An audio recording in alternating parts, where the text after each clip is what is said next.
Bonjour, bonsoir.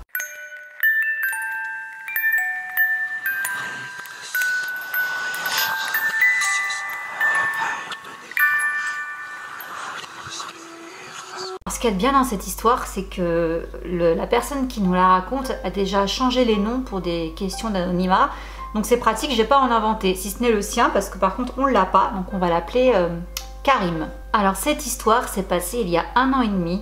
À cette époque, il travaillait dans un petit hôtel du sud de la France. C'était pas une enseigne connue, juste un petit hôtel comme ça, très banal, très commun, qui se situait aux alentours de Lyon, dans une petite ville, là où il y a pas mal de forêts, de verdure, nous dit-il. Et que du coup, bon bah le soir, c'est le genre d'endroit un peu creepy où se balader quoi, vaut mieux un peu éviter. Comme il était étudiant, il avait donc un emploi dans cet hôtel à temps partiel. C'était par piston en fait, c'était grâce à l'ami d'un ami qu'il a vu cette place-là. Et c'était un poste, ma foi, assez banal, il nous dit. Quand il était de jour, il recevait les clients de l'hôtel, il préparait les petits déjeuners, etc. Rien de bien fou. Et quand il était de nuit, il devait rester à l'accueil, juste au cas où. Ils étaient donc 2 à surveiller l'hôtel la nuit. Une personne qui partait vers 4 h du matin et une autre vers 6 h pour laisser la place à la personne qui arrivait prendre son service. Donc de 4 h à 6 h, il n'y avait que une seule personne en fait pour surveiller l'hôtel. Karim nous dit que c'était quand même assez rare qu'il se retrouve de service de nuit à cause de son statut d'étudiant. De toute façon, travailler la nuit, c'était pas vraiment son truc. Mais ce qui était bien, c'est que quand il était de service de nuit, bah, c'était compté en heures sup. Du coup, ça lui faisait un peu plus d'argent. Il nous dit qu'au total, en 7 mois de travail, il a fait que 4 services de nuit. Donc tout s'est passé normalement jusqu'au mois de juin. Ce soir-là, c'était donc la 4e et la dernière fois qu'il a travaillé la nuit dans l'hôtel. Ils étaient donc 2, lui et Mathieu. Lui faisait minuit 6 h et Mathieu devait partir à 4 h. N'ayant pas grand chose à faire, bon bah ils ont papoté une bonne partie de la nuit. Et aux alentours de 3 h du matin, Mathieu a commencé à pas bien se sentir. Il avait mangé une raclette pas fraîche la veille, enfin toujours est-il qu'il avait fini la tête dans les toilettes. Et bon bah normal, Karim il s'est dit bon bah j'ai appelé le patron pour lui demander s'il peut rentrer plus tôt. Là franchement il est malade quoi. 20 minutes après le départ de Mathieu, Karim est donc seul.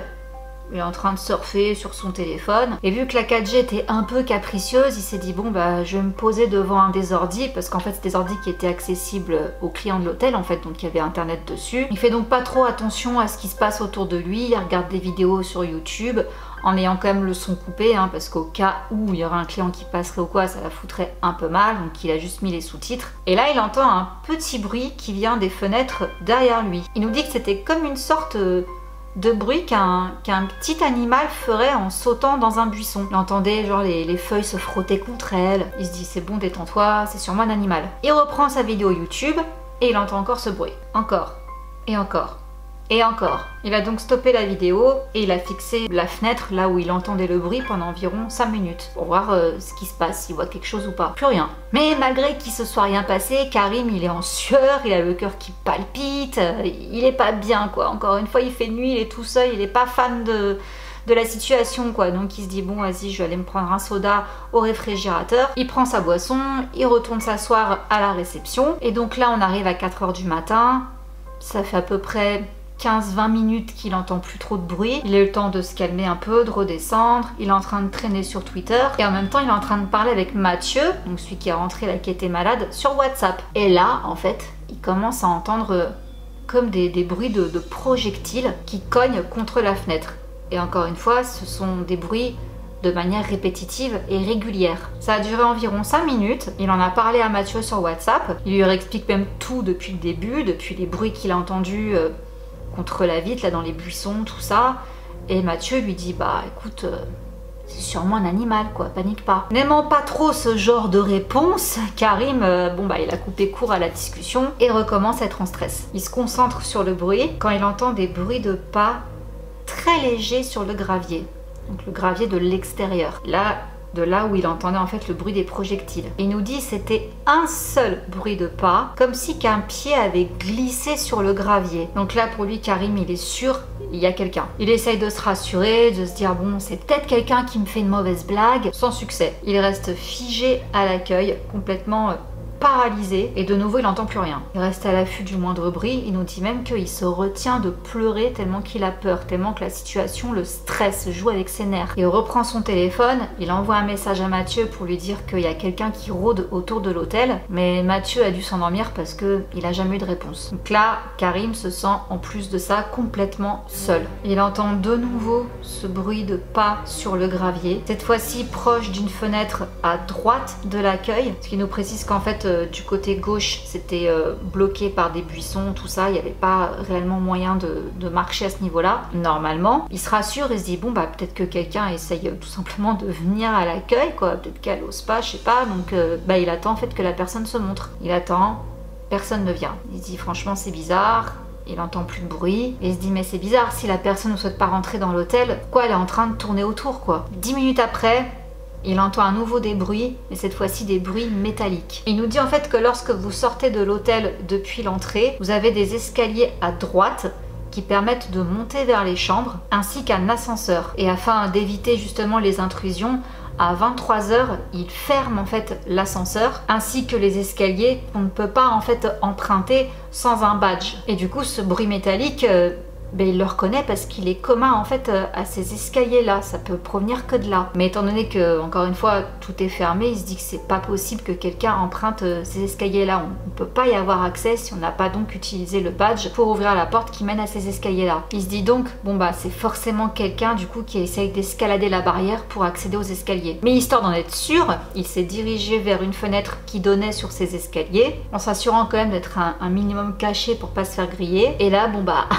confirmation, il y a bien quelqu'un qui essaye de monter par ces escaliers-là. Toujours terrorisé, hein, Karim n'a pas fait le moindre bruit, surtout qu'il voyait que le gars était carrément en train de s'énerver en fait contre la barrière. Du coup il s'est dit bon, je veux pas d'histoire, je vais pas faire de bruit, je veux pas être dans la mouise quoi. Le type commence carrément à mettre des coups de pied dans la barrière. Donc là le type il se cache même plus quoi, il est clairement en train d'essayer de défoncer la barrière pour monter dans les escaliers. Et là franchement Karim a été courageux, il s'est dit bon, ça sert à rien d'attendre comme ça, je vais faire le gars gentil, je vais aller le voir pour lui demander ce qui va pas. Et c'est ce qu'il a fait, il est sorti, il est allé vers lui, il l'a même ramené avec lui à l'accueil. Et là, surprise, le type était hyper calme, il l'a suivi tranquillement jusqu'à l'accueil. Il lui a même dit bonsoir d'un air cool quoi. C'est hyper déstabilisant quand même, parce qu'encore une fois, le type était en train d'essayer de défoncer la barrière et là d'un coup, il a switché direct, hyper tranquille quoi. Bref, donc Karim lui demande ce qu'il peut faire pour lui, qu'est-ce qu'il veut. Et là, le type lui explique de manière très calme, presque flippante, nous dit-il, qu'il veut tout simplement retrouver sa femme et son enfant qui se trouvent au 2e étage. Il lui montre même un sac, en lui expliquant que ce sont des affaires qu'ils ont visiblement oubliées, mais Karim, il gobe pas. Il le croit pas une seule seconde. Il lui dit « Attendez, j'arrive dans un instant ». Du coup là, Karim va dans une petite salle qui était le bureau du patron. Il garde un œil sur le type grâce aux caméras de sécurité et il décide d'appeler son patron pour lui dire il y a un type chelou là qui... Enfin, je le sens pas quoi. Aucune réponse. C'est dommage parce qu'en d'habitude en plus il est assez réactif, là rien du tout. Et là Karim nous dit qu'il lui a fallu même pas 10 secondes en fait pour ranger le téléphone. Quand il a regardé à nouveau les caméras de surveillance, le type était plus là. Il avait complètement disparu des caméras, sauf qu'il n'a pas entendu le bruit à l'entrée de l'hôtel qu'il y a quand quelqu'un rentre en fait, un espèce de détecteur de mouvement, vous voyez le truc. Du coup Karim se dit, il est encore dans l'hôtel donc. En panique, il appelle la police et là franchement pas de chance, il tombe sur un policier qui lui dit oh vous inquiétez pas, c'est forcément une mauvaise blague. À quel moment en fait, enfin... Franchement là c'est abusé quoi, enfin je sais pas moi c'est quoi cette réponse en fait, j'ai pas compris sur ce coup là. Dégoûté, Karim coupe l'appel et il comprend que bah là la seule chose qu'il a à faire c'est de se débrouiller tout seul quoi. À ce moment là il entend un bruit, donc l'espèce de dong qu'on entend donc quand quelqu'un rentre dans l'hôtel et là il voit donc le type qui est donc toujours dans l'hôtel mais au niveau des détecteurs là, qui est en train de regarder à l'extérieur de l'hôtel, à droite, à gauche. Et là, il se met à hurler « Putain, je veux qu'on me laisse rentrer !» Karim, le pauvre quoi. Là, il est complètement flippé, il ose même plus bouger. Il nous dit que là, pour lui, le type, il est clairement dangereux, voire fou. Il est parti rappeler la police. Là, il est tombé sur une femme. Cette fois-ci, elle a été beaucoup plus gentille que l'autre. Et là, enfin, Elle lui dit qu'ils vont envoyer une patrouille. Elle lui dit de fermer la porte à clé, c'est ce que fait Karim, et il attend. Il attend. Il entend des bruits de fracas. Il regarde les caméras de surveillance et il voit que le type est en train de saccager l'accueil. Il a pris l'ordi de la réception, il l'a fracassé au sol. Il a fait, vous savez, comme ça là, avec son bras, là, il a tout envoyé valser ce qu'il y avait sur un comptoir, tous les verres qu'il y avait et tout a volé par terre. Un bordel sans nom qu'il est en train de faire le type. Et là, il le voit en train de fouiller dans la réception comme si qu'en fait il cherchait des clés. Mais normal, il trouve rien parce que Karim nous dit que c'est pas du tout là qu'il range les badges et les clés des chambres. Et là, le type sort un couteau de sa poche et il essaye d'ouvrir la caisse. Karim, encore plus paniqué, il se dit ah ouais, là, le mec il est carrément armé quoi. Il est en train de prier pour que la police arrive parce que là c'est clairement en train de dégénérer et de s'aggraver. Comme il n'arrivait pas à ouvrir la caisse, en fait il s'est mis à insulter Karim, il s'est mis à tourner en rond dans l'accueil pour le chercher. Il l'a vu taper dans toutes les portes, celle du KGB, celle des toilettes. Bref, il commence à chercher Karim partout comme un dingue jusqu'à ce qu'il trouve la porte du bureau où Karim est caché, fermée à clé. Bon là, Karim...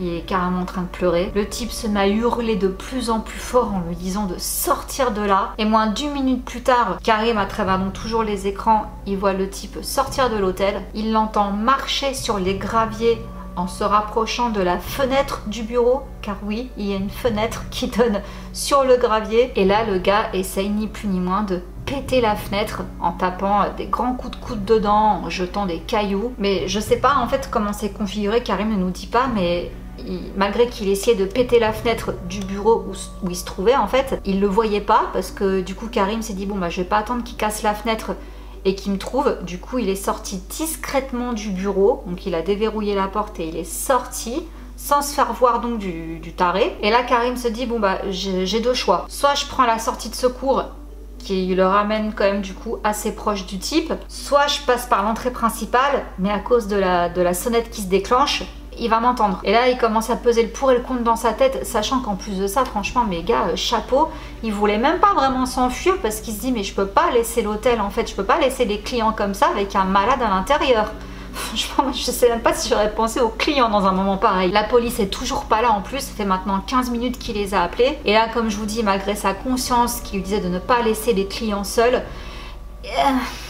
il est quand même parti. Il a pris l'entrée principale, donc celle qui sonne quand on passe. Il s'est mis devant l'hôtel, là où l'endroit était éclairé, et il s'est mis à hurler au secours. Il a couru pendant au moins 1 minute afin de se rapprocher le plus possible des maisons qui étaient au loin. Et d'ailleurs, ce qui est cool, c'est que le type ne l'a pas suivi, donc il a pas... Je sais pas s'il a vu, entendu qu'il était parti, mais en tout cas, il ne l'a pas suivi. Et là, Karim a fini par croiser quelqu'un qui l'a entendu crier à l'aide et tout, donc il est venu le voir. Très gentil, nous dit-il.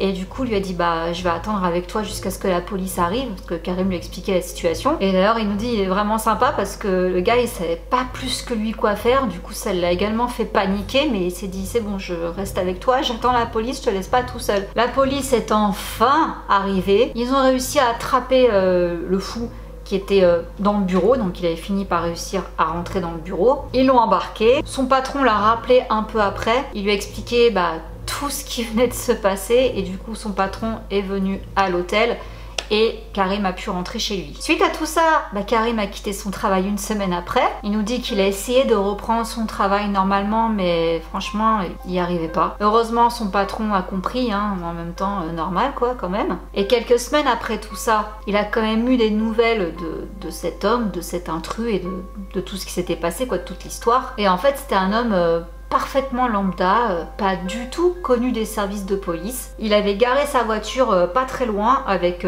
toutes ses affaires dedans ainsi que ses papiers, et en fait il errait entre les villes parce qu'il avait été expulsé de chez lui, ce qui explique pourquoi il voulait tabasser la caisse. Oui bon clairement on avait affaire à un cambrioleur quoi. Le type, je pense qu'au début il a pas voulu s'attaquer directement à la caisse de l'hôtel parce que Karim était là, donc il s'est dit je vais me faufiler dans les chambres, cambrioler les chambres, peut-être qu'il y a des gens qui sont pas là, j'en sais rien, ils dorment, ils vont pas capter.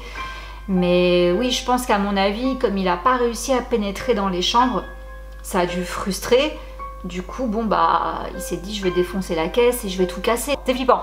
Dites-moi ce que vous en pensez dans les commentaires. Je vous laisse ici et je vous revois la semaine prochaine pour un nouveau trait d'horreur.